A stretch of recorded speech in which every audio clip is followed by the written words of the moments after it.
சிங்கமும் எலியும். அடர்ந்த காட்டில் ஒரு பெரிய சிங்கம் வாழ்ந்து வந்தது. அது அந்த காட்டின் ராஜா. எல்லா விலங்குகளும் அதை பார்த்தாலே பயந்து ஓடிவிடும்.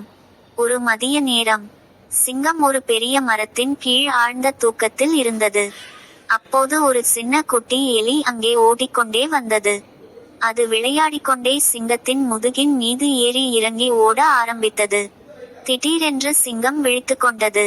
யார் என் தூக்கத்தை கெடுத்தது என்று கர்ஜித்தது. பயந்து போன எலி நடுங்கிக் கொண்டே, அரசே, என்னை மன்னித்து விடுங்கள், தெரியாமல் செய்துவிட்டேன் என்றது. சிங்கம் தனது பெரிய கையால் எலியை பிடித்தது.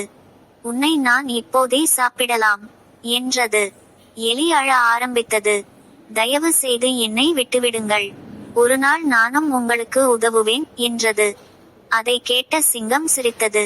நீயா எனக்கு உதவப் போகிறாய் Kiri, Po. என்று எலியை விட்டுவிட்டது. சில நாட்கள் கழிந்தன. ஒரு நாள் வேட்டைக்காரர்கள் காட்டிற்கு வந்தார்கள். அவர்கள் ஒரு பெரிய வலையை விரித்து வைத்தார்கள். அதில் சிங்கம் சிக்கிக்கொண்டது. சிங்கம் பலமாக கர்ஜித்தது. ஆனால் வெளியே வர முடியவில்லை. அந்த சத்தத்தை கேட்ட எலி அங்கே ஓடி வந்தது. ஐயோ, சிங்க அரசர் ஆபத்தில் இருக்கிறாரே என்று கவலைப்பட்டது.